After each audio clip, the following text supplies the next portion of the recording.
partiamo con questo tema dell'invecchiamento che a molti di noi evidentemente interessa e che diciamo in qualche modo un po' vagamente conosciamo, nel senso che sappiamo che esistono dei fattori come dire individuali che possono condizionare l'invecchiamento, che partono certamente dai fattori genetici ma anche dallo stile di vita, cioè non è un caso ad esempio che l'aspettativa di vita sia più o meno raddoppiata, se non di più, negli ultimi 2 secoli.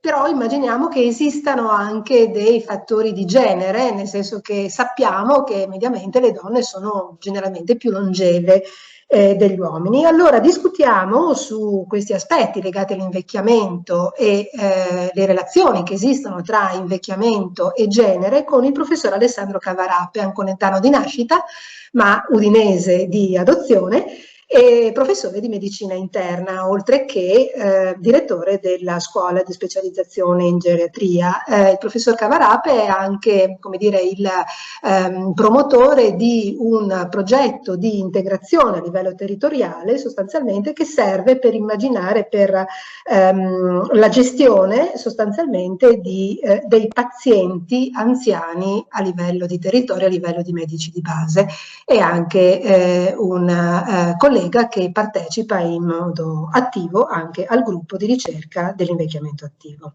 Alessandro, a te. Buongiorno a tutti, non so se mi vedete.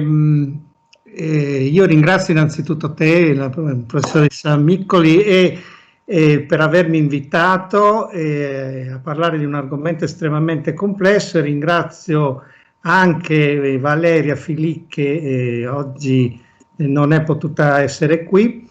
La ringrazio moltissimo per avermi invitato a parlare di un argomento estremamente complesso. Il tema di oggi è un tema legato a un argomento di grandissima attualità, che è quello dell'invecchiamento, e di grandissima attualità, che è quello della differenza di genere, con la domanda che ci siamo posti se uomini e donne invecchiano allo stesso modo. Innanzitutto dobbiamo fare delle premesse.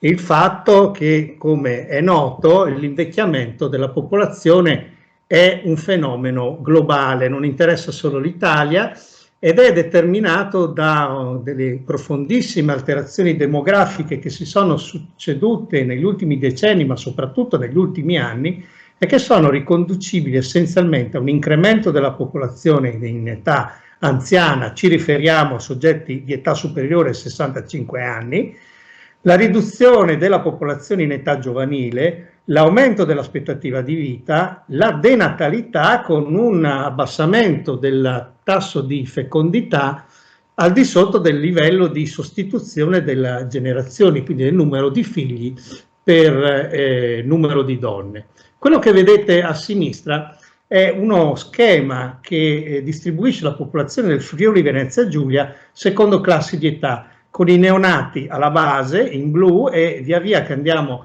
più in alto adolescenti, giovani adulti, adulti e anziani, con gli ultranovantenni e i centenari ai vertici. Allo schema piramidale, che poteva essere quello tipico della società di 100 anni fa, con una larga base giovanile e via via un decremento verso l'età più avanzate, corrisponde oggi questo schema che sta tendendo sempre più alla forma di fungo, con i bambini e adolescenti in progressiva diminuzione. Un grande gruppo compreso tra 40 e 60 anni, a sinistra maschi, a destra femmine, con un nutrito gruppo di soggetti di età superiore ai 75 anni fino ai 90 anni, che sarà destinato a aumentare nei prossimi anni in maniera inevitabile. In Friuli Venezia Giulia c'è un rapporto fra soggetti di età superiore ai 65 anni e soggetti di età inferiore ai 14 anni di 2:1. L'età media è 47 anni, i soggetti oltre 65 anni sono il 26% e oltre gli 80 anni sono l'8%, quindi una popolazione sempre più alta, soprattutto in Friuli, che dopo la Liguria è considerata la regione più vecchia d'Italia. L'aspettativa di vita è aumentata in tutto il mondo per un progressivo decremento della mortalità prematura e di conseguenza un sempre maggior numero di persone entrano nella fascia d'età in cui aumenta il rischio di soffrire di patologie croniche e di conseguente disabilità. Le malattie croniche sono tante, ma le più importanti, quelle età correlate, sono essenzialmente le malattie cardiovascolari, respiratorie, il diabete, l'obesità, i tumori, le patologie osteoarticolari, che saranno sempre più frequenti, mentre si pensava che le malattie infettive fossero in diminuzione, ma in realtà la realtà è stata molto più veloce di noi e ci ha dimostrato che le malattie infettive non solo continuano a essere presenti, mi riferisco ovviamente alla SARS-CoV, ma probabilmente ci accompagneranno in maniera del tutto diversa anche nel futuro, e quindi è una grandissima sfida. Abbiamo però da affrontare una marea di stereotipi e pregiudizi nella società che sta cambiando velocemente, e non c'è forse classe più stereotipata che quella proprio del soggetto anziano. Questo perché c'è una percezione della anzianità o della longevità generalmente relativamente negativa, e questo, diciamo, pregiudizio nei confronti degli anziani e della vecchiaia in genere, che ha un nome, viene chiamato ageismo, non solo non si è mai ridotto, ma anzi adesso con la pandemia che ha colpito prevalentemente in maniera terribile la popolazione anziana, si è andato anche più acuendo. Questo perché? Perché i pregiudizi e gli stereotipi li vedete elencati. Gli anziani sono sempre più numerosi, soprattutto nei paesi industrializzati. Questo non è vero, perché il numero degli anziani invece si sta rapidamente aumentando nei paesi tipo l'Asia sudorientale, i paesi caraibici, il Nord Africa, che anzi vedranno un raddoppiamento della popolazione anziana nei prossimi 20 anni. Vi dico solo che attualmente i soggetti di età superiore ai 65 anni sono circa 700 milioni, saranno probabilmente 1,5 miliardi nel 2050, quindi un numero di anziani che sarà esplosivo, con tutte le conseguenze che lascia a voi immaginare. Altro stereotipo è che gli anziani non possono più fornire un valido contributo alla società di oggi e costituiscono un costo sempre maggiore per la società, dimenticando il patrimonio di esperienze e di conoscenze degli anziani, che fra l'altro sono sempre più attivi e lavorano, sono nel mondo del lavoro, inseriti nel mondo produttivo anche in età ben superiore ai 65 anni. Altra forma di pregiudizio è che l'età che avanza è un impedimento per qualsiasi cosa, per fare sport, per fare attività fisica impegnativa, per essere ricoverati in ospedale a subire interventi chirurgici, che in realtà oggi non si negano veramente quasi più a nessuno, e si effettuano interventi chirurgici anche altamente invasivi in una popolazione di età, e questo fatto era assolutamente impensabile solo 30 anni fa. Altro stereotipo è il fatto che gli anziani sono fragili, cosa che non è vero, perché la maggior parte degli anziani sono molto attivi, che gli anziani sono tutti uguali e che gli uomini e donne, ed è il motivo per cui oggi ne parliamo, invecchiano allo stesso modo. Allora, che invecchiamo tutti è un dato di fatto ed è ineluttabile, però la popolazione di anziani o cosiddetti anziani, ma soprattutto la popolazione di età superiore ai 50 anni, non è affatto costituita da un gruppo omogeneo, è quanto di più eterogeneo ci sia, e questo per numerosi motivi che vedete elencati, per un differente stato di salute, per differenti capacità funzionali, differenti condizioni ambientali o contesto culturale o condizioni socio-economiche, differente accesso a cure e servizi, differenti spinte motivazionali legate essenzialmente al proprio stile di vita, alla vita che si è sempre fatta, al ruolo che si è svolto nella società e alla percezione del ruolo attuale anche da anziano nella società. In più c'è lo stereotipo legato al sesso, o meglio al genere. Le differenze legate al genere incidono fortemente, questo si è capito negli ultimi anni, sullo stato di salute, sui fattori di rischio, sull'incidenza e sul decorso di molte malattie. E gli uomini e le donne, che pur essendo soggetti alle medesime patologie, possono presentare dei sintomi, progressione delle malattie e risposta alle terapie o di qualsiasi tipo, farmacologico e non farmacologico, molto diversi tra loro. E queste differenze non sono soltanto di ordine biologico, ma sono legate a numerosissimi fattori, non ultimo l'approccio da parte degli operatori sanitari, che hanno un approccio diverso proprio per una sorta di pregiudizio non solo nei confronti dell'età ma anche nei confronti del genere, con ripercussioni sulla qualità e sugli esiti clinici delle malattie.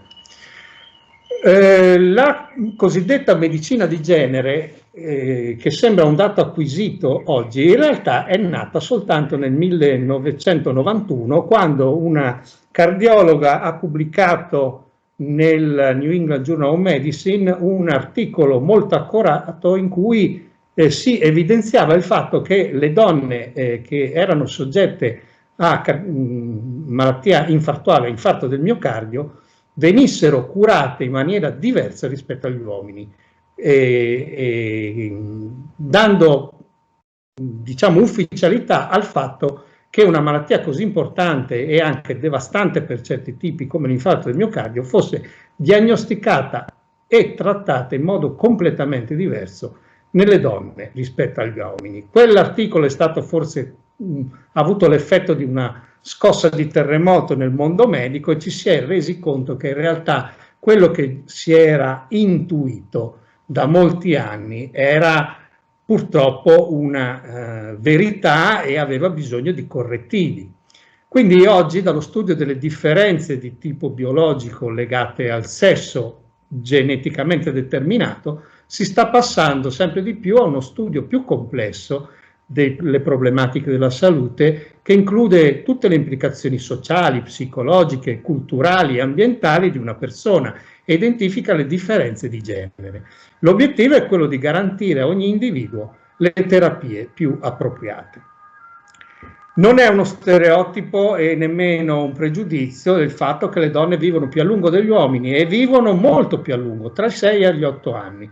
E il tasso di mortalità alla nascita è già un vantaggio di partenza. La mortalità nelle femmine è inferiore rispetto ai maschi, e questo vantaggio si mantiene per tutto il corso della vita, tant'è vero che oggi le donne sono il 58% della popolazione di ultra 65 anni e il 70% delle ultra 85 anni, con una speranza di vita che vedete molto più alta nelle donne rispetto agli uomini, e queste differenze si dovrebbero mantenere fino al 2050. In realtà, come vedete, l'aspettativa di vita è sempre più alta sia per gli uomini che nelle donne, ha subito un progresso impressionante. Da poco più di 40 anni, nel 1900, siamo arrivati ai oltre 80 anni, insomma 83-84 anni nel 2010, e adesso è anche più alta. E vedete che quando si sono modificate alcune condizioni sociali, l'aspettativa di vita per le donne è sempre stata più alta rispetto agli uomini.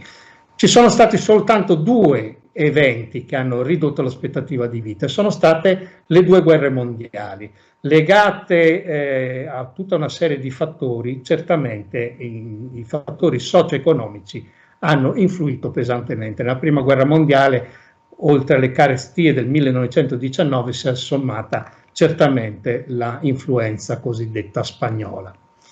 Benissimo, le donne vivono più a lungo, ma la qualità della vita delle donne qual è? Non è poi così buona dopo una certa età, perché l'8,3% delle donne italiane denuncia un cattivo stato di salute, contro il 5,3% di quello che dicono gli uomini. La disabilità è più diffusa nelle donne, addirittura quasi il doppio. La fragilità è più diffusa nelle donne. Le donne hanno più accesso ai servizi sanitari, consumano più farmaci, e molto diffuse, un aumento tra le donne, sono la depressione e i disturbi d'ansia. La differenza tra uomo e donna si vede già in Italia tra le cause di mortalità. Le donne muoiono di più di malattie del sistema cardiocircolatorio rispetto agli uomini muoiono di più di neoplasie. Il rischio cardiovascolare nella donna è di gran lunga la causa di morte più importante per la donna. La donna però sviluppa patologie cardiovascolari clinicamente manifeste in media 10 anni dopo l'uomo.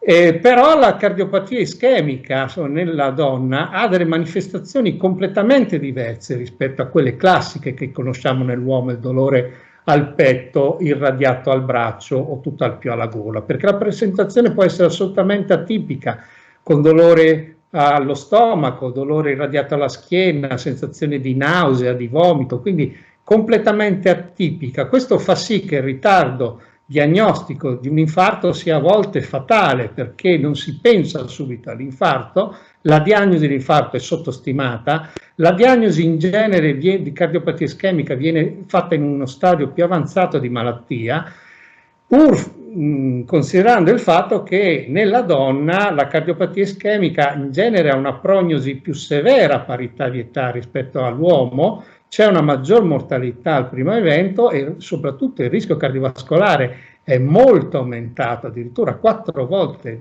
più alto nelle donne con il diabete rispetto agli uomini con il diabete.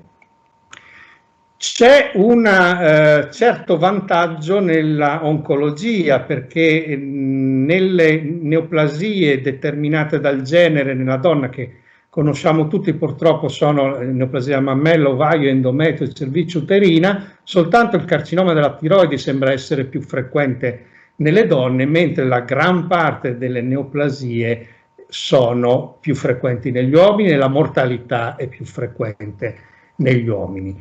Ma un aspetto poco noto è che la prevalenza della demenza nelle classi di età più avanzate è in progressivo costante e soprattutto molto preoccupante aumento. La prevalenza della demenza è in grande crescita, nel 2050 sarà praticamente raddoppiata. Dopo i 65 anni la prevalenza raddoppia ogni 5 anni, quindi dopo gli 85 anni il 20% della popolazione hanno una forma di demenza.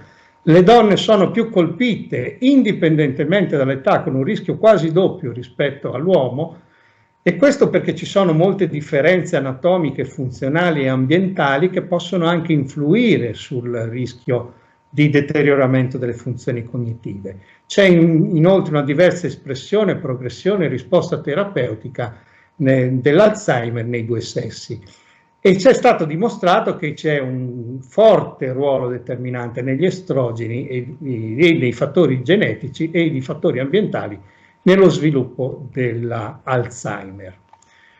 Altra patologia molto frequente nella donna è la patologia artrosica. L'artrosi colpisce uomini e donne, ma dopo i 55 anni colpisce più le donne. Nelle donne colpisce più articolazioni, il danno articolare è sempre maggiore, la progressione dell'artrosi soprattutto dell'anca e del ginocchio è più veloce, le donne hanno più dolore e disabilità funzionale e hanno un più elevato rischio di mortalità in caso di ipomobilità appunto per il dolore e le complicanze, con un incremento dell'obesità e quindi del diabete e quindi delle complicanze cardiovascolari.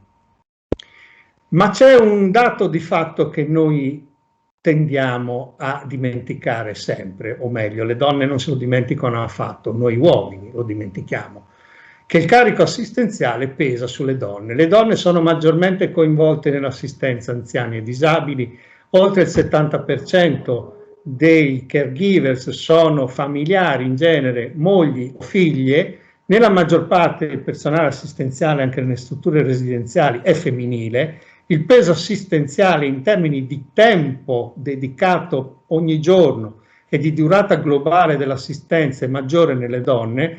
Soprattutto il caregiver di una persona affetta da demenza è esposto a un enorme rischio per il proprio benessere psicofisico, il famoso e noto fenomeno del burnout. In generale il caregiver tende a sottovalutare e a non trattare adeguatamente i propri problemi di salute, e le donne che lavorano e svolgono contemporaneamente il ruolo di caregiver hanno minori risorse e maggior peso assistenziale. In più c'è un altro fatto estremamente importante nella cosiddetta medicina di genere, soprattutto negli anziani, il diverso comportamento dei farmaci. A causa di pregiudizi e stereotipi o motivazioni più o meno plausibili, meno accettabili, anziani e donne storicamente sono meno rappresentati nelle sperimentazioni cliniche di farmaci, storicamente. Però il rapporto di donne e farmaco è un rapporto molto più complesso a volte rispetto a quello dell'uomo, perché c'è la variabile dell'attività estrogenica e progestinica che varia nell'arco del mese e anche nell'arco degli anni. C'è un'interazione molto articolata tra gli aspetti fisiologici, la risposta al trattamento farmacologico e anche al comportamento psicologico e culturale della singola persona, ma nella donna c'è un diverso assorbimento, metabolismo, eliminazione nel farmaco, e queste diversità sono molto più accentuate nell'età matura e anziana. Le donne possono rispondere diversamente ai farmaci rispetto all'uomo, c'è un atteggiamento diverso nei confronti della terapia.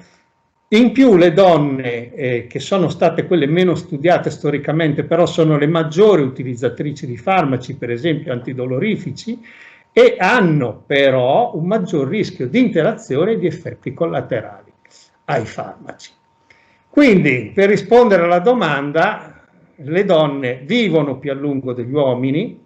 Parte del vantaggio delle donne rispetto all'attesa di vita è un vantaggio biologico. Le donne sono effettivamente il sesso forte e sembrano essere più resistenti degli uomini per ogni età, soprattutto nell'età neonatale, infantile, giovanile, quanto meno fino alla menopausa. Con la menopausa perdono il vantaggio tuttavia, e la longevità delle donne le espone di più a soffrire di malattie croniche che sono tipicamente associate con l'età avanzata.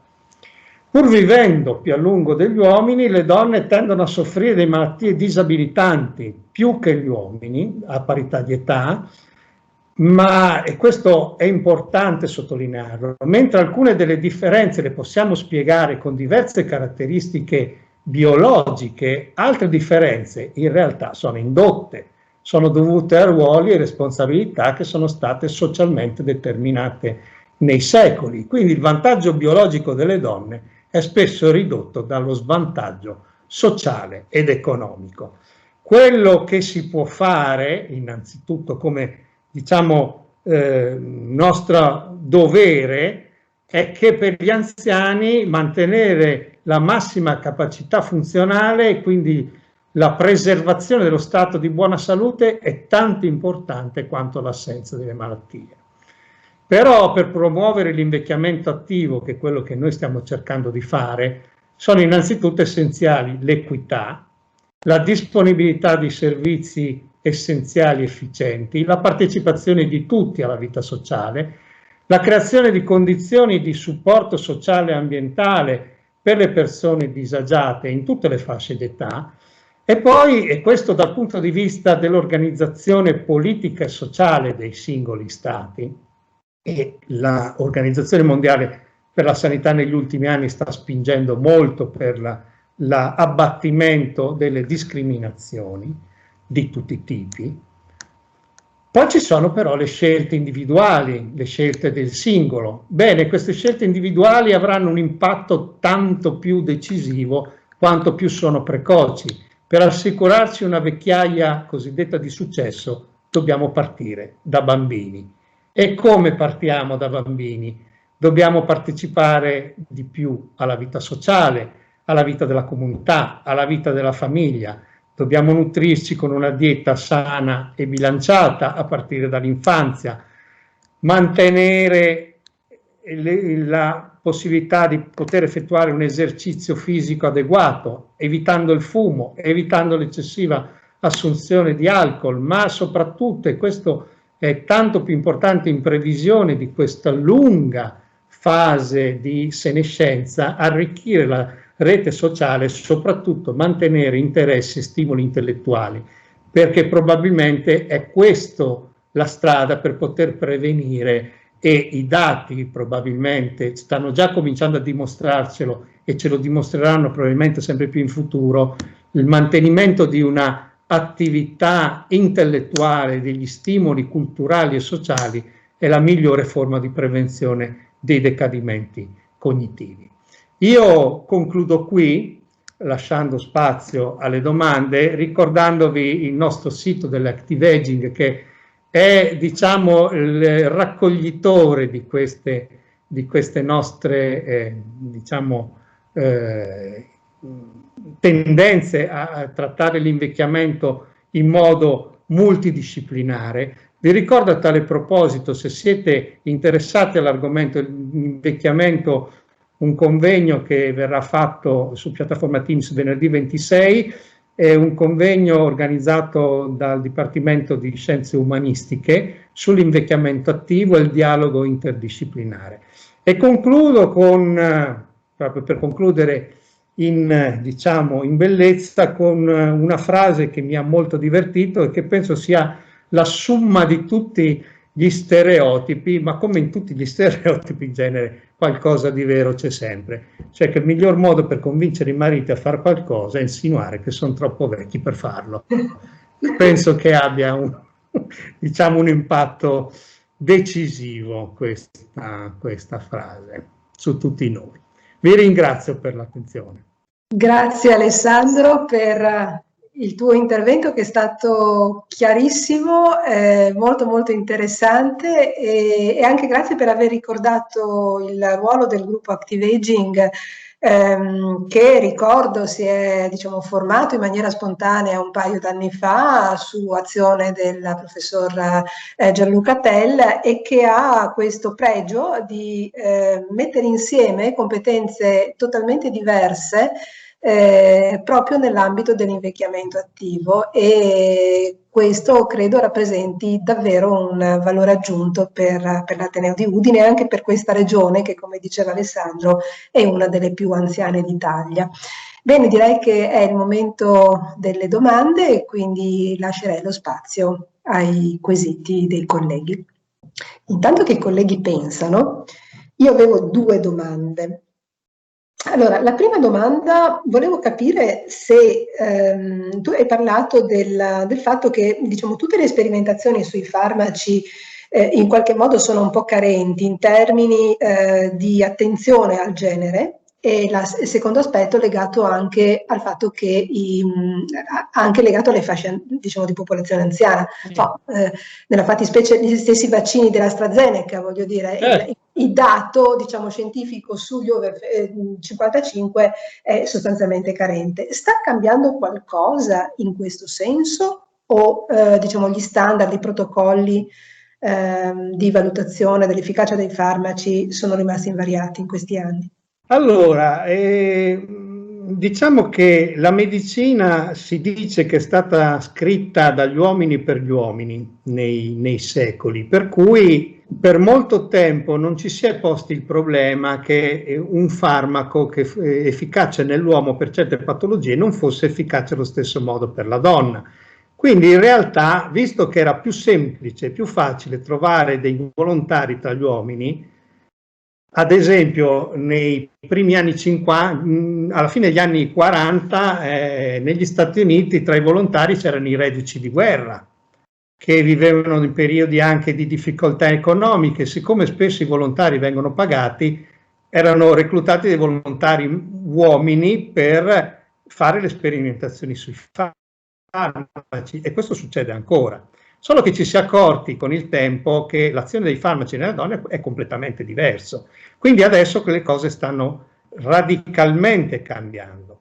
Ma c'è anche un motivo per cui le donne sono entrate meno nelle sperimentazioni tra i farmaci, perché l'uomo è in fondo meno variabile, la donna ha grandi variabilità.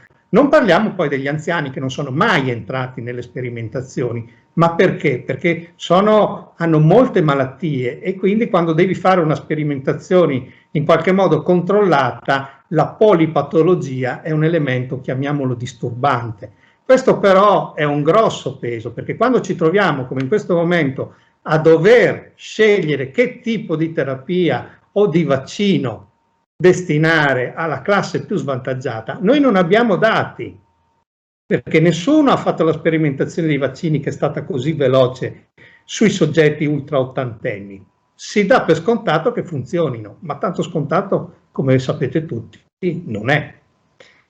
Però sta cambiando molto in questo senso, moltissimo anche direi, in maniera vertiginosa. Senti, l'altra domanda che volevo fare era questa, cioè la menopausa in qualche modo nella donna rappresenta una specie di giro di boa, insomma un cambiamento epocale. Quindi di fatto quando tu hai detto proprio che il vantaggio in qualche modo acquisito precedentemente in qualche modo viene perso nel momento della, diciamo, non so se la comunicazione, vedo che ci sono dei problemi di comunicazione. Penso di aver capito il senso della tua domanda. E diciamo che con la menopausa, diciamo, si perde quel vantaggio. Si perde un vantaggio biologico. Si perde proprio perché il ciclo, la variabilità di concentrazione tra estrogeni e progestinici presenti in età fertile, gli estrogeni proteggono in qualche modo, anzi molti modi la donna. Gli ormoni hanno un'influenza sullo stato di salute e sulla fisiologia enorme in tutti gli organi e apparati, compreso il sistema nervoso centrale. Gli estrogeni hanno una enorme mole di effetti e ci sono numerosissimi effetti protettivi. Abbiamo visto quanto siano protette le donne per certe malattie in età fertile. Questo, per esempio, nella cardiopatia ischemica, nell'ictus, in tutte le malattie cardiovascolari. Ebbene, nel momento stesso in cui le donne vanno in menopausa perdono questo vantaggio. E questa perdita può essere in qualche modo modulata, mediata dalla somministrazione di estroprogestinici sostitutivi, che però deve essere fatta precocemente, non deve essere fatta tardivamente e deve essere ben ponderata, perché naturalmente ci possono essere anche degli effetti negativi, perché in fondo non è fisiologico somministrare estroprogestinici in una classe di età in cui normalmente questo livello così alto non c'è. Quindi certamente la menopausa è una pietra miliare nella storia della donna, nel bene e nel male. Bene, vedo una domanda, una mano alzata. Ermanno ha alzato la mano se vuole intervenire. Sì.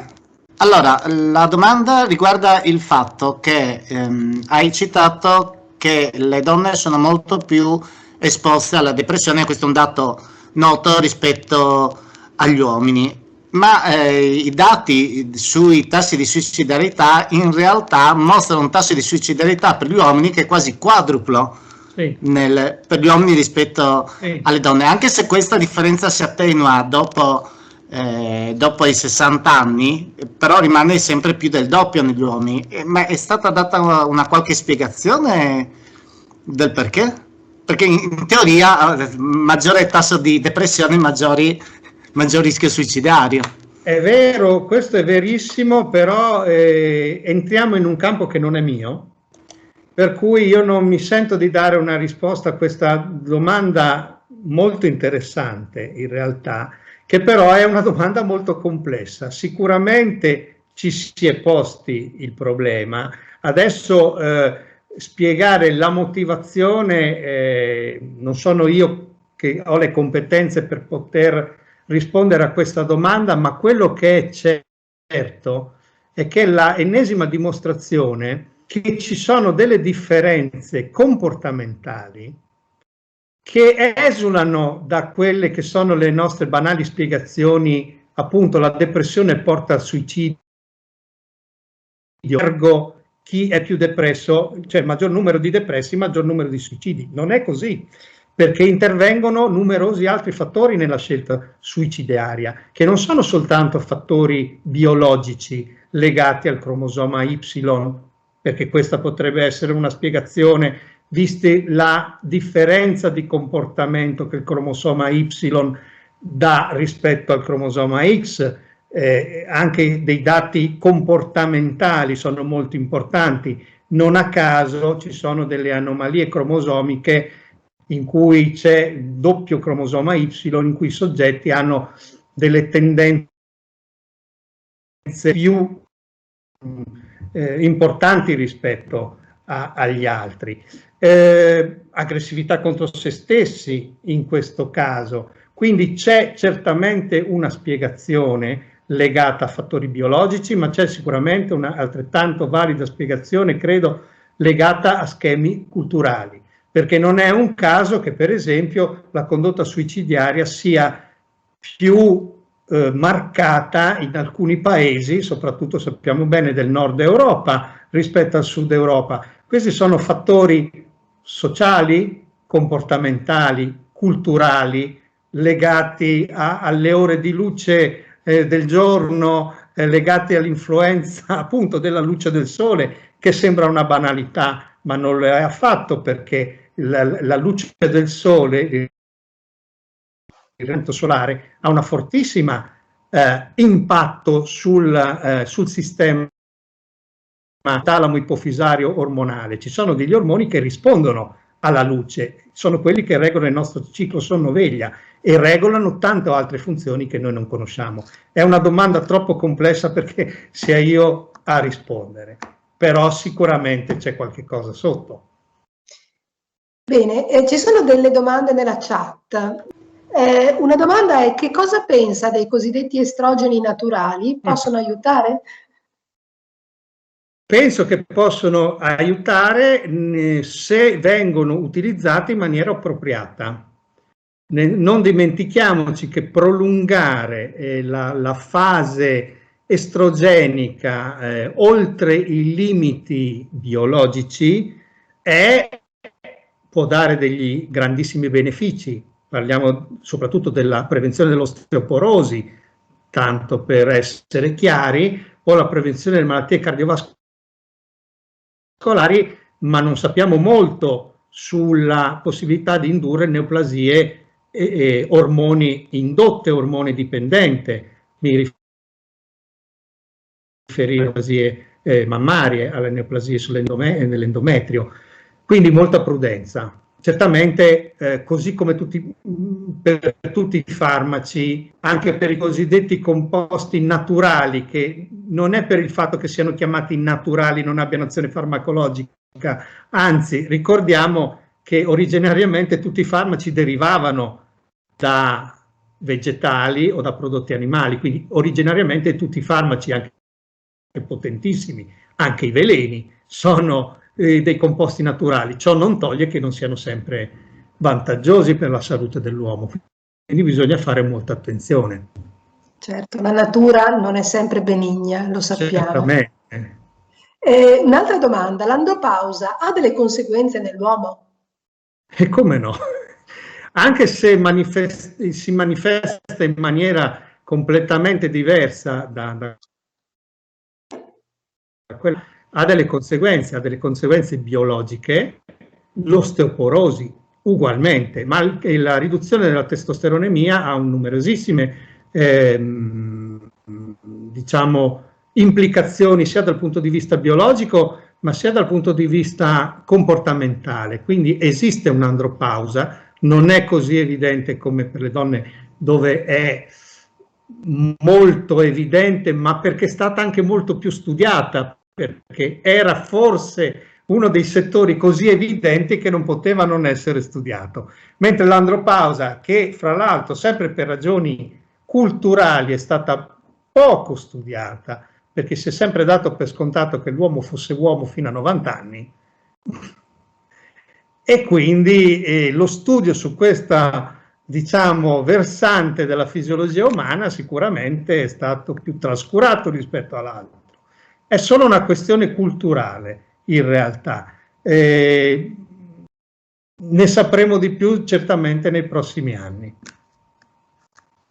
Bene, io vedo che non ci sono altre domande. Mi piace questa chiusa del collega Cavarà. Ne sapremo di più nei prossimi anni. Direi che di porte aperte ne dobbiamo avere diverse, quindi aspirare dei protocolli per la valutazione dell'efficacia dei farmaci, forse, che tengano a mente, tengano in considerazione il genere, ma anche delle fasce di popolazione più fragili, e forse proprio indagare anche su queste fisiologie legate all'invecchiamento, che comunque hanno delle chiarissime peculiarità di genere.